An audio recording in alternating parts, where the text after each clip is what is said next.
to have Chris Michael with us from EOT Advisors, as well as Sarah Joannides from Alternative Ownership Advisors. And Ashley, can you share, are you sharing your screen? Yeah, I was thinking, Chris, since we just have a couple slides, if you want to just go ahead and start at the first one. And I'll back and forth. I will share our speaker bios. So Chris Michael is the founder and managing director of EOT Advisors.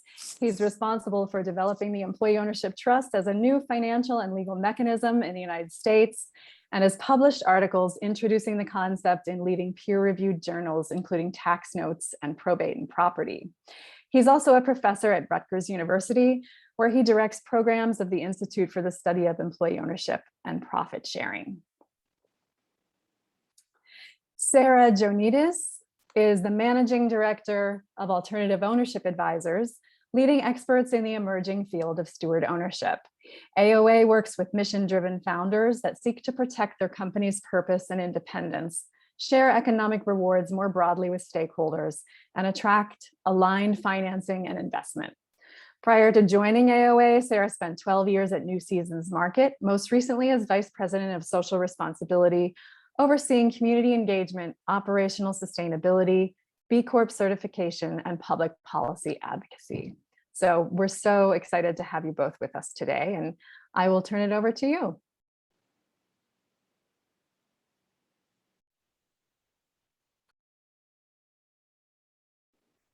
Oh, Chris, you're muted. Thanks so much to Amy and to RMEOC. This is a brief agenda for today. The way Sarah and I have arranged it, we're going to pass the mic back and forth, or pass the baton back and forth, covering various parts of this agenda. First off then, definition of an EOT.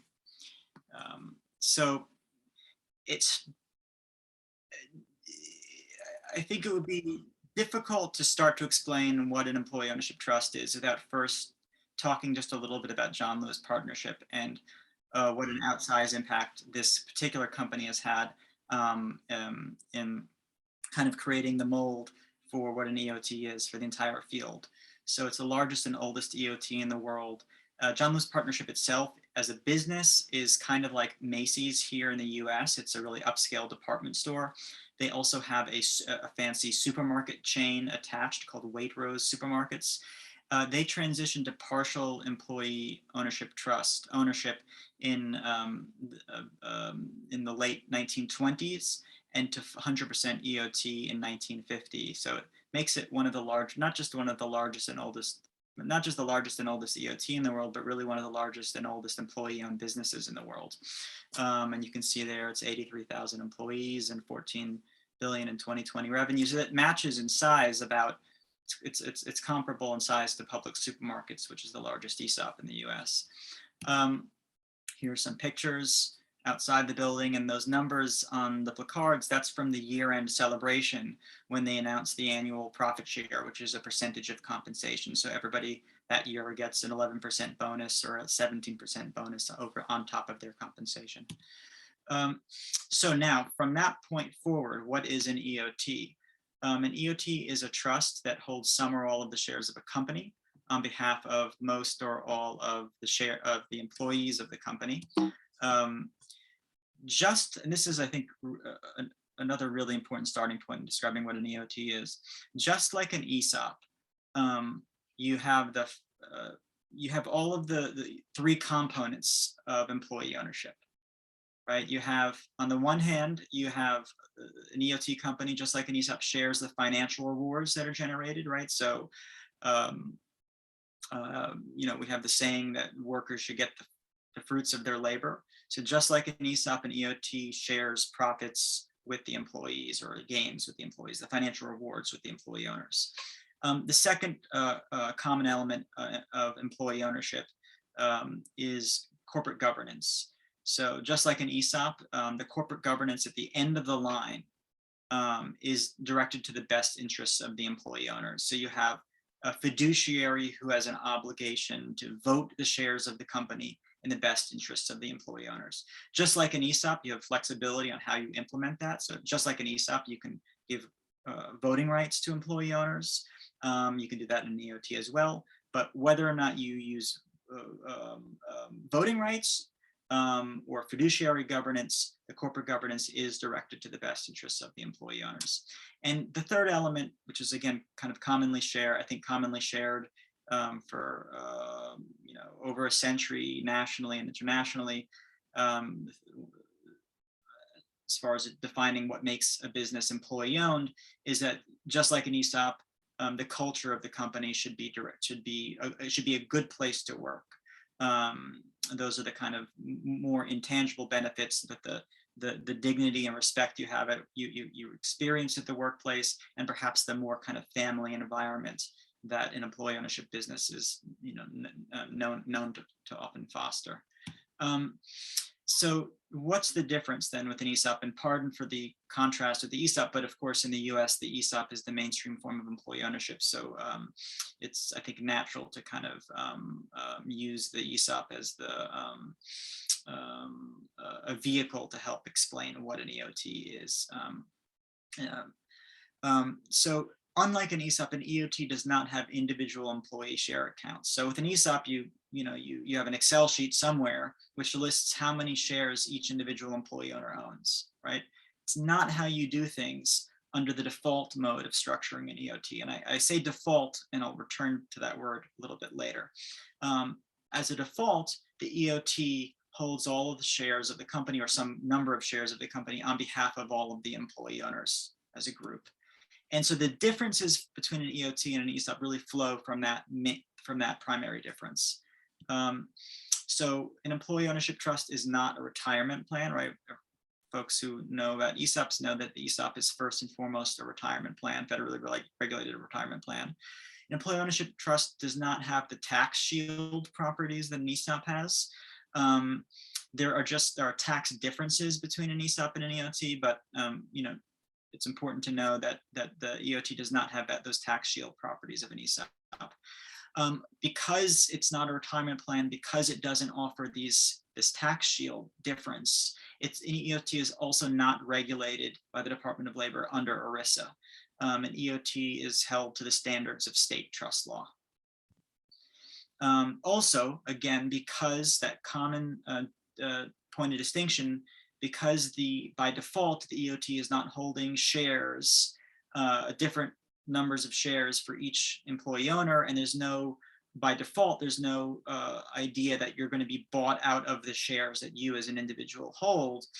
There's no need for annual valuations as there is in an ESOP. There's also no need for a repurchase obligation. So typically, by default, the financial rewards in an EOT structure are doled out through profit sharing. So in good years, the profits are shared out to the employee owners at a higher level. In poor performance years, the profits are doled out at a lower level. It's important here to note that with an ESOP, there's this growing burden on the company that has to be very carefully managed and really predicted. And a great deal of resources go into forecasting the future needs of the ESOP, how many employee owners are going to retire in a given year, and how much money will be required to repurchase the shares. What's the future value of the company going to be? With an EOT, you don't have that planning burden. At the end of the year, if it's a good year, profits are distributed to employee owners. And in down years, you don't have, you have less to give out through profit sharing. Also an EOT, because it's not an ERISA plan, there's no need for a third-party administrator. So one way to think about EOTs is that they are employee ownership without the ESOP, if that's helpful for some people. Another thing I like to say is that EOTs are a private, flexible, low cost, and easy to understand alternative to the ESOP. I'd add a fifth one, which is a sustainable alternative to the ESOP. In a longer presentation, I would go through all 5 of those terms and explain the advantages of an EOT, but I don't think we're going to have time for that today. 2 key points to remember as far as what is an EOT? You can always go back to these two ideas. Once the shares go in, they stay in. So the shares aren't coming in and out of the EOT. And the other key point to remember is that employees are, as they say in the UK, naked in, naked out. So just like any law partnership or professional partnership, when you come into the professional partnership, when you come into the law partnership, you're not often expected to pay a lot of money for your interest. You're also not expecting to get bought out with some large number when you leave a law partnership, right? The benefit of being in a law partnership is the profit sharing year to year while you're working at the firm.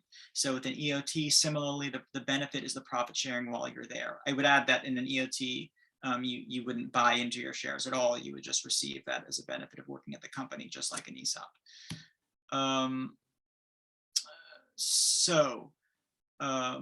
I think I'm going on to now do some of the kind of history and legal basis of, or Sarah, were we gonna,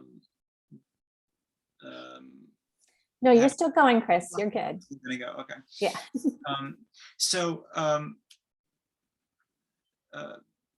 After hearing this, one thought might be, well, that sounds great, Chris. EOT sounds fantastic, but if it's so great, how come it's just been limited to use in the United Kingdom?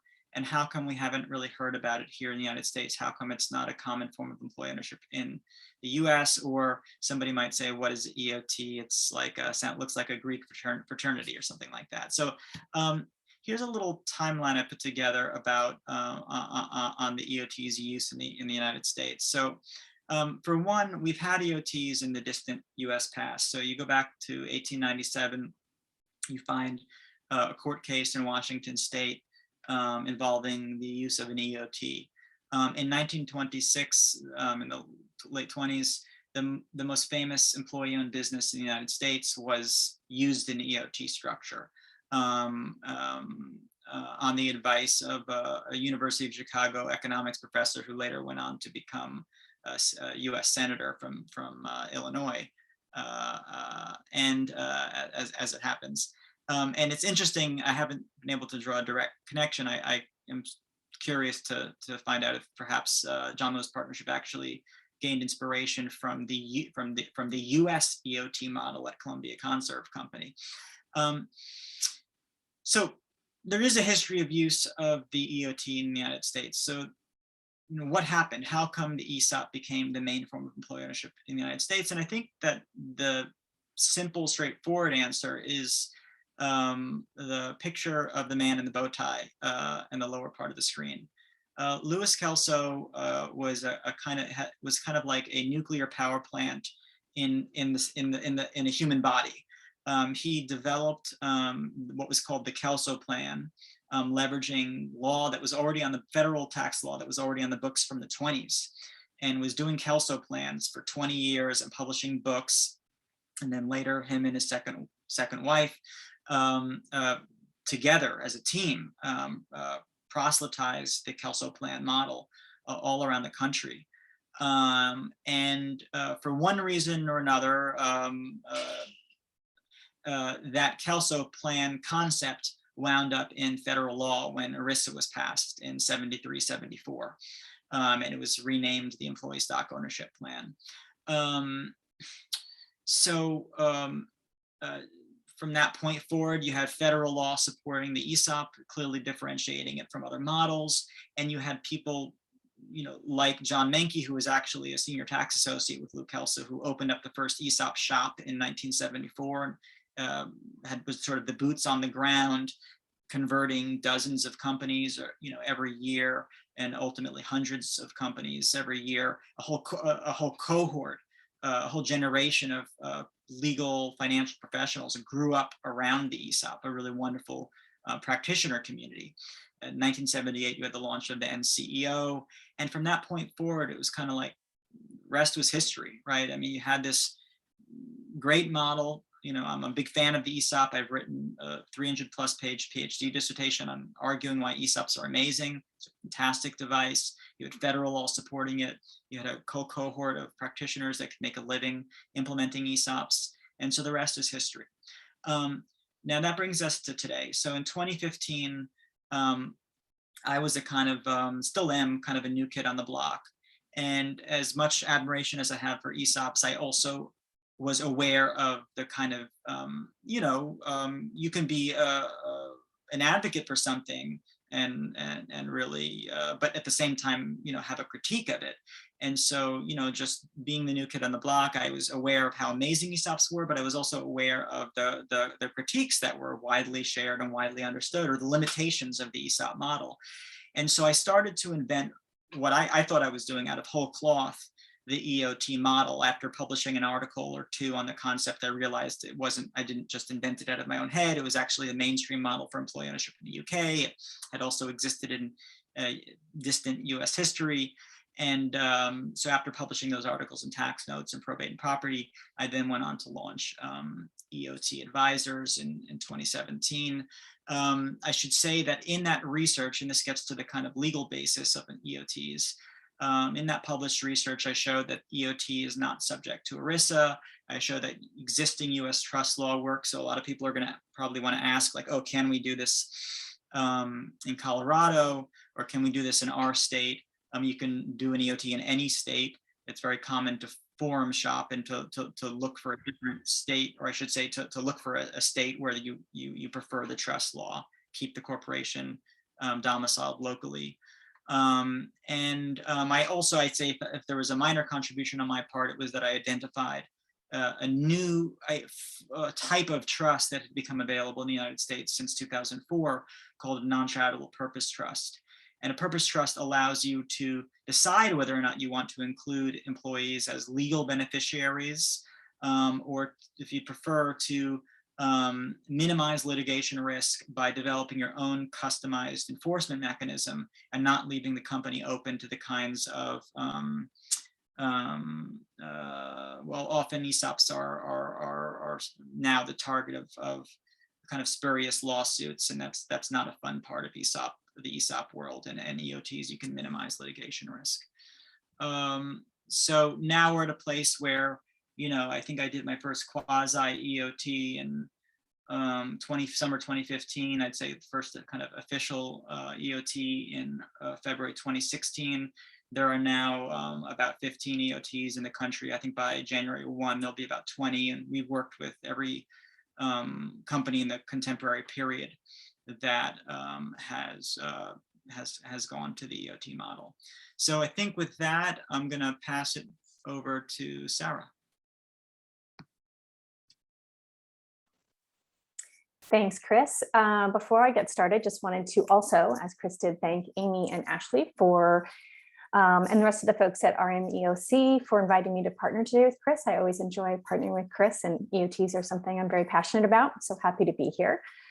So Chris has already provided you with a fantastic foundation around EOTs, what they are, how they work, how they fit into the broader scheme of employee ownership, and done a really good job specifically of talking about EOTs, how they relate to and compare to ESOPs.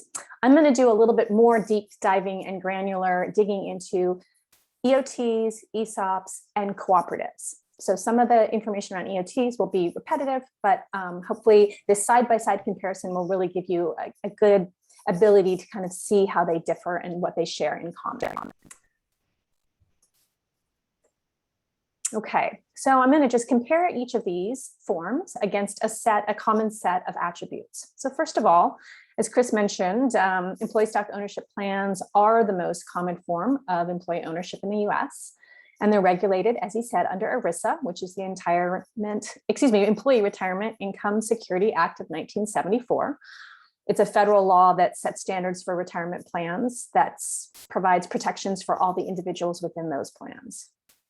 As Chris said, with an ESOP, the company sets up a trust into which it can contribute new shares, or it can contribute cash to buy existing shares.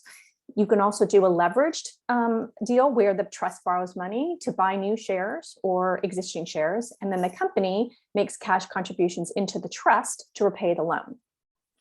That's rather complicated. What really matters is that the shares in the trust are then allocated to employees into individual employee accounts. ESOPs are fully funded by the employer. There's no investment on the employee's behalf. And there's typically limited requirements around enabling voicing governance. So by that, we mean ability for employees to participate and have a vote of some kind. Usually it's only around major issues. The company has the option to determine for themselves if they want to provide any other broader voting rights or governance mechanisms for their employees. Economic rewards are shared with employees upon retirement or when they leave the company, and the size of the distributions are generally tied to a vesting schedule. As Chris noted, naked in, naked out, employees cannot take the stock with them when they leave. The company is obligated to buy back, to repurchase the stock at fair market value. ESOPs can convey a number of tax benefits to the company and to the seller. And I won't drill through all of the tax details. I'm not a CPA, but suffice it to say that the benefits are significant, and it is a major driver for adoption of ESOPs in the US. Finally, the ESOP trustee does have a fiduciary duty to consider acquisition offers that are financially beneficial to current employees. Hence, they do sometimes sell and are no longer in employee ownership. Comparing that now to cooperatives, cooperatives are regulated under state law versus federal law. In the majority of states, only worker members can own stock. However, in Colorado, which is very progressive, and in a few other states, there are emerging legal forms that allow for multiple share classes so that investors can potentially become members as well. In all cases, members must buy into the cooperative. This is a one-time buy-in, and it is not intended to reflect the value of the company. It can be a nominal amount or set at any rate that the founders feel is reasonable.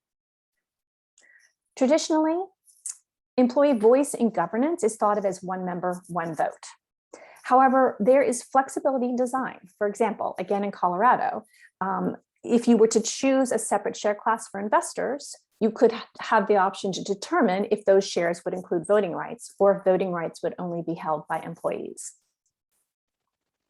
In a cooperative, economic rewards are shared in the form of patronage, and that reflects the contribution of the individual employee, and that's generally calculated based on hours worked each year. When the employee leaves the co-op, membership buy-in is returned. So they benefit in real time while they're there through patronage, and then when they leave, they get back dollar for dollar what they put in. An owner selling the company into a newly formed cooperative does receive some tax benefits, and cooperatives do receive some level of preferential tax treatment, not quite to the extent that ESOPs do. Finally, worker members in a cooperative can vote to demutualize the cooperative in order to sell it. Therefore, if remaining permanently in a cooperative form, employee-owned, is a goal, you can include a mechanism to protect against a sale or to disincentivize a sale for any individual member's personal financial benefit.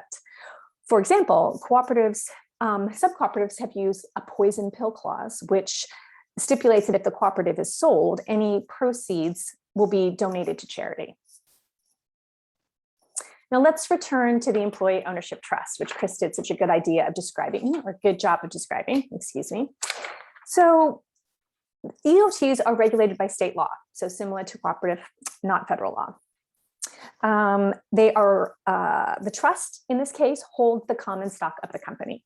This can be 100% of the common stock, or it could be a partial trust with some level of stock being held by individuals outside of the trust.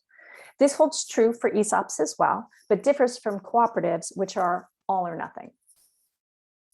There is no employee investment under an EOT. And how employees participate in governance is a design choice in the hands of the settler. It can be designed to be highly democratic, to replicate outcomes similar to a cooperative, or it can be done in a more merit-based manner. Similar to cooperatives, employees receive economic rewards through some form of profit share. How that profit share is designed, however, is completely up to the company. It could be conceived as being flat and equitable, where everybody receives exactly the same amount at the end of the year. It could be similar to the John Lewis example, where there's a set percentage that everyone has as a bonus on their existing pay, or it could be designed to have some favorability reflecting tenure, type of position, or some other factor. Totally up to the company to decide. With an EOT, as Chris said, there's no company buyback obligations because the individuals don't own stock as they do in ESOPs, nor do they have a buy-in required as they do in worker cooperatives. And unlike ESOPs and cooperatives, there are currently no tax benefits that accrue to the seller or the company in an EOT. There are many folks in the employee ownership community, they're working hard to try to level the playing field. Colorado, again, is leading the way. Earlier this year, the state passed a law that provides up to $25,000 tax credit against expenses related to transitioning to employee ownership. And in doing that, they did designate employee ownership as ESOP, co-op, and employee ownership trust. We were pretty excited about that. Finally, because EOTs are a form of a perpetual purpose trust, they're able to hold a company stock indefinitely. Companies that are owned by a trust are not intended to be sold in the future. The trust agreement drafted by legal counsel allows for the seller to decide what happens if the company becomes insolvent and under what conditions, if any, a sale may be considered. So why would an individual, such as yourself, consider an EOT over an ESOP?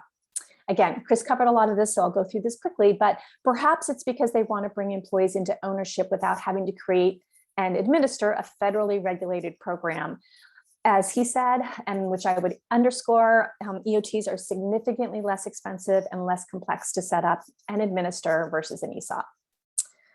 Perhaps it's because they don't want to create those future obligations that can be very difficult to project because they're based on an annual fair market valuation. Some folks prefer more of a pay-as-you-go model. Perhaps it's because they want to have the freedom to make strategic investments, to invest back into their mission, and don't want to be hamstrung by buyback obligations. Perhaps it's because they believe that being independent is in the best interest of their company and their employees over the long term. They might be drawn to the flexibility EOTs offer in terms of design for governance and economic rewards. And they might also have a concern about what we would call the have and have-nots problem. This arises from the fact that whether an employee is granted stock depends on when they are hired, as stock is generally deployed in tranches, not regularly every year, year in and year out. This means that not all employees necessarily own stock at any one time. And for those that do, their eventual payout will depend on the valuation of the stock at the time they leave the company. This can certainly be a boon for employees who retire when the company is doing well, but there's also the possibility that the stock may no longer be worth what they had banked on. Some folks also appreciate how simple the EOT is to explain and how it provides motivation to employees. Depending on the makeup of your workforce, real-time profit sharing can be seen as more valuable than a retirement plan. Finally, it's generally accepted that ESOPs are a good fit for companies of about 15 or more employees and revenue, give or take above $2 million. So EOTs can be a great option for folks that are smaller in size. When it comes to reasons for choosing an EOT over cooperative, it could be a desire to avoid having employees buy into membership. Even if the membership amount is nominal, they may be concerned that it will be a disincentive to some of their workforce. And they may want to ensure that all eligible employees benefit, not those that just choose membership. Others may be drawn to the flexibility that EOTs offer relative to design of governance and economic rewards. While cooperatives do have some flexibility, EOTs truly start with a blank slate. Another factor to consider is that not all employees want the responsibility that comes from ownership in a cooperative. And finally, cooperatives generally work best with smaller companies. So for larger companies, EOTs can be a good fit. So we've been talking theoretically about different employee ownership models, and you've probably been thinking about whether or not your company is a good candidate for an EOT. So as a starting point, I suggest you consider these statements and think about if it describes you and your company. So do you have a strong mission and purpose at the core of your operations, culture, and brand value proposition? Do you care deeply about protecting your legacy and the company's ongoing mission-driven operations? Do you have a credible business model and strategic plan and a track record of financial viability? Do you have leadership ready to steward the enterprise in the future? And are you motivated by considerations other than tax deductions? EOTs are not a solution for a distressed company. They're a great solution for high-performing companies that have a purpose that extends beyond profits, that see their employees as the most valuable resource that underpins their competitive advantage. And for owners that are willing to sacrifice potential tax benefits for themselves and their company to protect their legacy. So with that in mind, I'm going to pass the baton back over to Chris, who's going to walk you through some case studies of successful EOT transitions. Thank you so much, Sarah. That was super helpful in a number of ways. Thank you so much. So the first case study is Bicycle Technologies International. So BTI transitioned at the beginning of this year to 100% EOT ownership. Founded in '93, they're, I think, originally founded up in Oregon and then moved to Santa Fe, New Mexico some years ago. They're a wholesaler for bicycle parts, so they work with companies all around the country, like your corner bike shops, even around the country, supplying them with parts. And the reason why Preston and his partner went into the business in the first place is because, of course, they're advocates for use of the bicycle, but they also went into the business because of for environmental reasons, seeing bicycles as a really important alternative transportation solution and one that would be better for the planet. So they're big environmental advocates at BTI, and it was the kind of a thing where Preston, I think, always had in mind that he wanted to do something like employee ownership, but for years had been revisiting the concept, but knew that for him the ESOP wasn't the right fit. Doing a retirement plan where people were concerned about the stock price of the company, he knew that wasn't the right fit for him. He also felt that the co-op model wasn't exactly the right fit. It was kind of a little bit too quick, sort of too much too fast with the co-op model, typical co-op model of transitioning ownership. With the EOT, he was able to, kind of like the ESOP, he was able to transition ownership today to employee ownership, to transition the company today to employee ownership. But based on the governance design that he chose, he could feel very safe and certain that he would get repaid on the seller note over the period of years. And so, I think you'll hear in a lot of these company cases, it's not that we're talking, it's employee ownership. We're talking about, we're sort of really in the weeds when we talk about the different sort of exact approach to employee ownership, because at a high level, I'm not sure that the typical person would really see a big difference in how the employee ownership operates, but he gets a lot of the benefits of the ESOP in terms of stability, fiduciary governance, and control. At the same time, because of the governance design he chose, over the long haul, he's going to have also a lot of the benefits of co-op, the co-op approach as well. And of course, the employee owners will as well. So case 2 is Optimax Systems. They were founded in a barn in 1991 in upstate New York. And this is an area of the country that had a huge engineering base and manufacturing base, really high tech. industry that was decimated after some major companies moved out of the region. And sort of in the wake of that, of globalization, a number of very high-tech firms have sprouted up in the Rochester area, Optimax being one of them. They're one of the larger EOTs in the country right now, with about 300 to 400 employees. They transitioned about a year and a half ago. And they're one of the top optics manufacturers on the planet. You'll see all of the kind of NASA, actually these are, I think I took these down from the NASA website, I think. But their optical lenses are actually on the Mars rover and in these probes that are not just exploring the solar system, but are actually going beyond, have been sent beyond the bounds of the solar system to explore the rest of the galaxy. So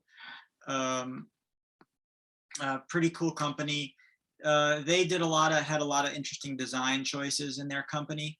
And in particular, I think one or two in particular that stand out is that Rick and Mike really wanted the company, because of that history around Rochester area that I mentioned. Rick and Mike really wanted the company to stay local. And so that's another nice thing about the EOT, is that while, if you're going to call it an employee ownership trust, the employees should be the topmost priority of the trust, to the highest purpose of the trust, you are also allowed to put in other kind of secondary or tertiary social, purposes.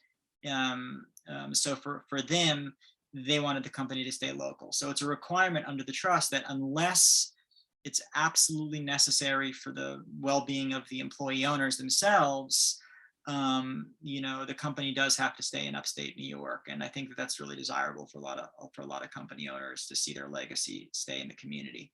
Another sort of interesting design choice that I think folks might want to hear about is that in their case, they wanted to get some stock to senior managers. They felt that was an important incentive tool. So, I said earlier in the presentation that I kept referring to the default mode of structuring an EOT. EOTs are very flexible devices. So if it's important to you to get stock to some people in the company, that's fine. If you want to do broad-based gain sharing using stock options with everybody, you could do that if you want. You could have a formula for the sharing of financial rewards with the company that actually reflects capital gains or appreciation of the value of the company. So there's just a lot of flexibility in the use of the EOT. So much, and this is kind of what I was trying to get at in the last case study slide, is that so much so that you could structure an EOT to effectively mirror or accomplish what an ESOP does, all but the retirement aspect of it, where the repurchase is triggered at the date of termination or the date of separation between the employee and the company. If you do that, it becomes a retirement plan. It becomes an ESOP. But as long as the financial rewards aren't triggered by separation, you could really structure it very similarly to an ESOP.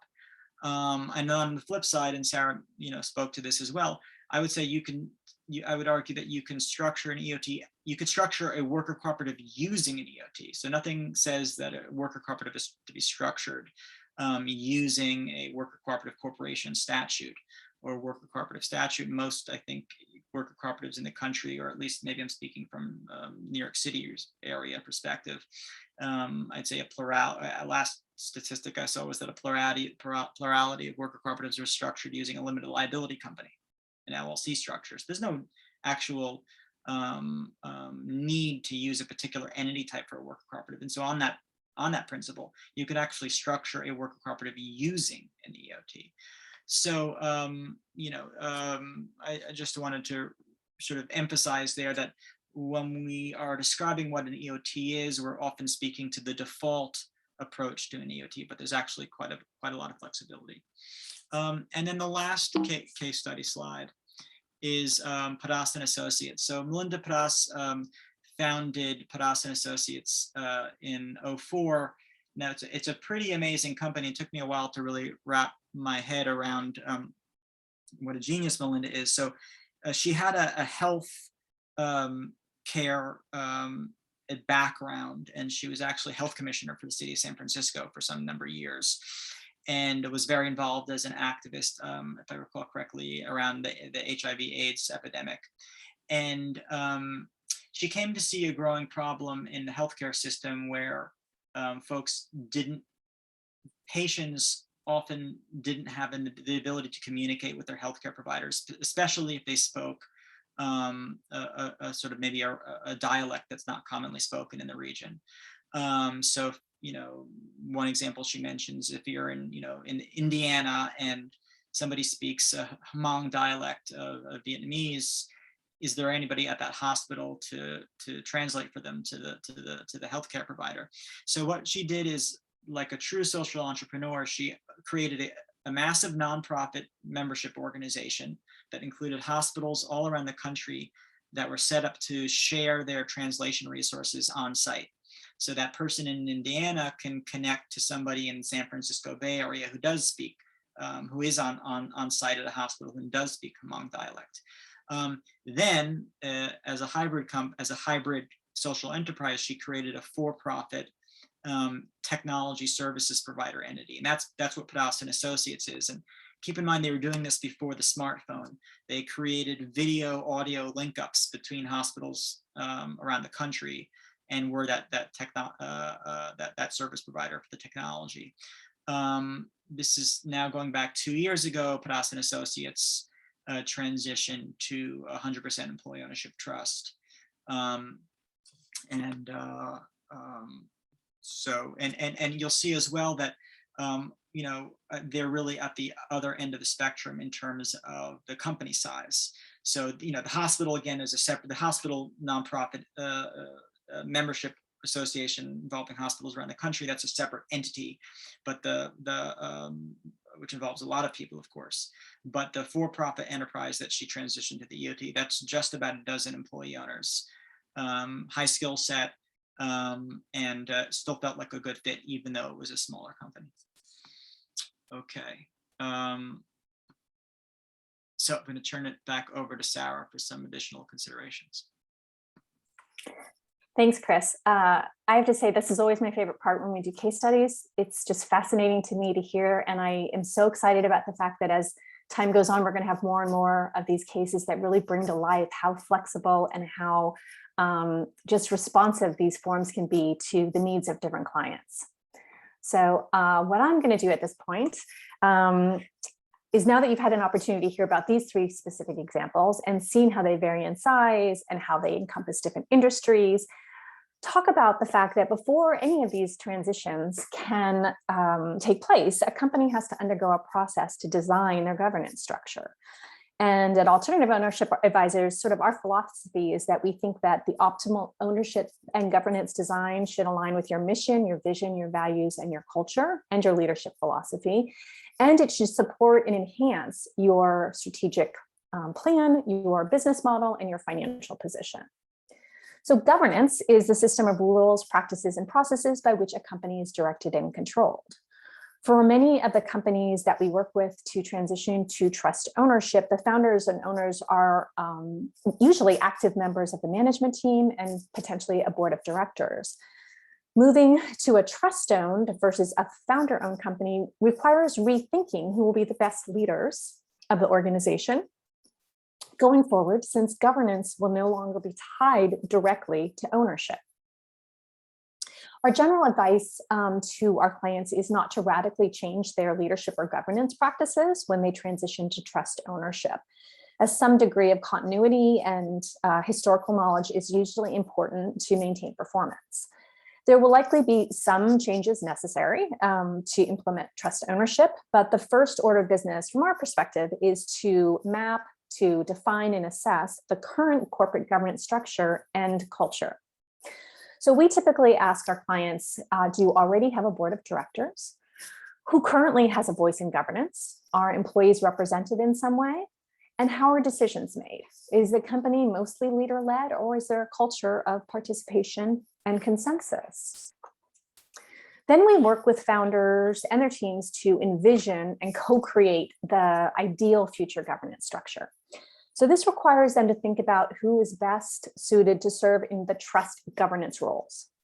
And while the requirements vary from state to state, in most cases, a company will appoint some number of trust stewards who are responsible to ensure that the asset held by the trust, which is the company, is operating in such a way as to benefit the workers that are currently employed.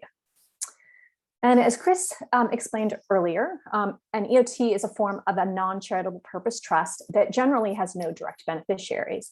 There is a choice, as he mentioned, with EOTs to name employees as direct beneficiaries or to choose not to. When you don't have beneficiaries, then there needs to be some mechanism put in place to enforce the trust and the purpose in the rare circumstance that things go off the rails. So in that case, there may be a trust enforcer appointed that has the rights of a qualified beneficiary to take legal action if necessary. So as part of governance design, we're asking teams what attributes, experience, and expertise will they need to serve in these trust roles? How will these individuals be selected? Will there be a nomination process? Will they be elected? Will they be appointed? What will their terms look like? How long will they serve for? What will be their specific responsibilities and purview? How will they interact with company management? And if there's already a board of directors, how will they differ and how will they interact, and will there be overlap? And very importantly, how will employees have a formal or informal role in governance? There's also considerations that need to be discussed around financial modeling to understand or to answer the question of viability. So the core questions are, can you meet the growth, capitalization, cash, and talent acquisition needs of the business? Can you meet the succession, liquidity, and timeline needs of the founder? And can you support financing from lenders or incoming investors on reasonable terms? Now, in some cases, I'd say in a best case scenario, the founders can self-finance and exit through perhaps a note with the company that is repaid over time. Others may need to find a mission-aligned lender, so they need to determine how much debt they can reasonably support. Others, again, might consider bringing in outside investors, and in this case, they'll need to determine if the company cash flows will be sufficient to enable attractive returns that will be attractive to investors and bring them to the table. And in some cases, it could be a combination of both of those things. The goal is to find the optimal funding mix to recapitalize the business to meet the existing owner's needs and to set the company up for future success. As you noted, I have some sources listed on the sort of laundry list of financing sources that might be available, and those would generally just fall into two buckets.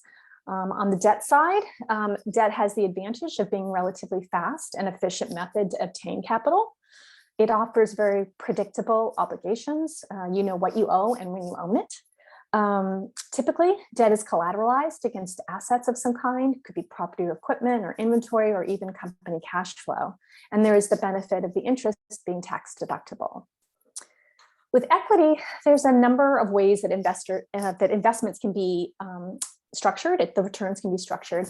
And oftentimes the company obligations are tied to some measure of performance. So for example, there might be a base dividend that the investor earns, which is predictable, but then there's an upside available if the performance exceeds or outperforms expectations. Equity can also enable a company to delay payment of principal through the manner in which they structure redemptions. So for example, the equity might be structured to have a redemption period that starts in, say, 10 years. And perhaps they even structure it so that the redemption is not paid all at once, but is paid over a number of years to sort of smooth things out. Ideally, with trust ownership, equity does not convey voting rights. Instead, the voting rights are held by the trust, and investors are given economic rights associated with their equity, But without voting rights, they don't have the ability to pull the company off track away from benefiting employees for their own personal financial benefit. So maybe you're thinking, as Chris mentioned, EOT sounds interesting. Is this right for me? And if it is, how do I get started? What's my first step? So number one thing is assemble your team. Unless you're, a consummate self-starter, do-it-yourselfer kind of person, you're going to need a group of trusted advisors to help guide your process. There will be professionals that can help you from the financial analysis side to understand your income and liquidity needs. You'll most definitely need legal advisors, your CPA, and bankers to help you structure any financial debt or equity. And you'll certainly be well served to have someone on your team with experience in designing trust ownership, governance, and financing solutions. You're going to be doing the work that I discussed in terms of designing the governance structure and roles, as well as the financial modeling to determine viability and recapitalization of business. And we also would highly suggest that you build a strategy for employee engagement. This is really key. So whether or not you plan to stay active in the company after the transition, or if you are retiring fully, it's critical that you ensure that you have buy-in and alignment with the next generation of leadership for it to be successful over the long run. And finally, you'll need a really good roadmap. Building out a work plan and managing the work streams and the internal and external team can really be a job within itself. Alternative ownership advisors would be happy to help wherever you may be on that journey. We can help you if you're still in the discovery phase, if you're still wanting to learn about different options for employee ownership and trying to decide what's right for you. We can help if you're at that visioning and viability stage, designing governance and determining if trust ownership is financially feasible, both for you and for the company. And we can help with implementation, acting as an extension of your team to manage the people and process to ensure a successful transition and to ensure you can focus on running your business. That's it for me now. Thank you very much. And I'm going to hand it back to Chris. He'll share some more information about resources, and then we'll have an opportunity to do some Q&A. Thanks so much.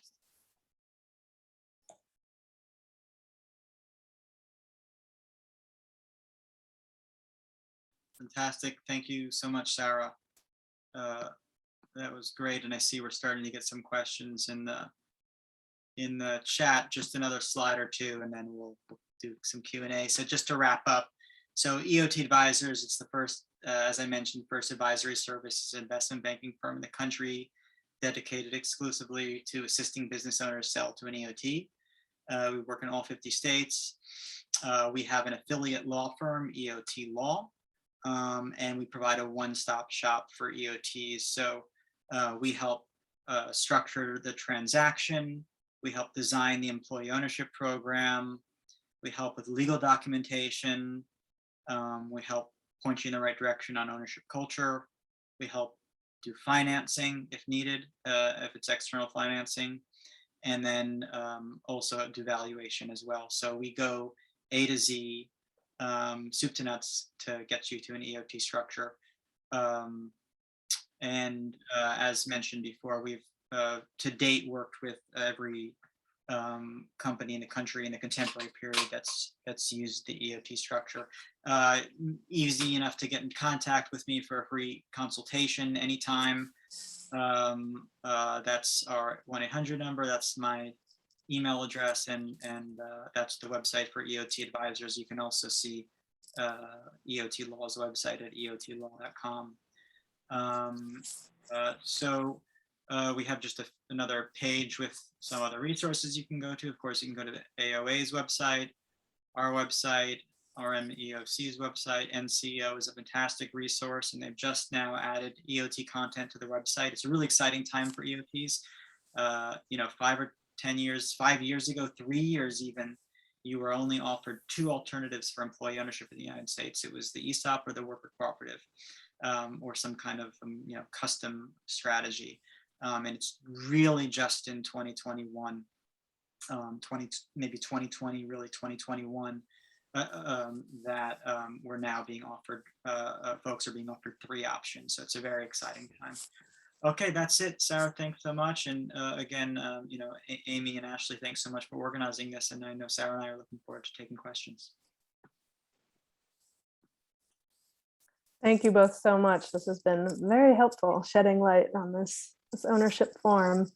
So I'm going to stop the recording now, and we will switch into Q&A.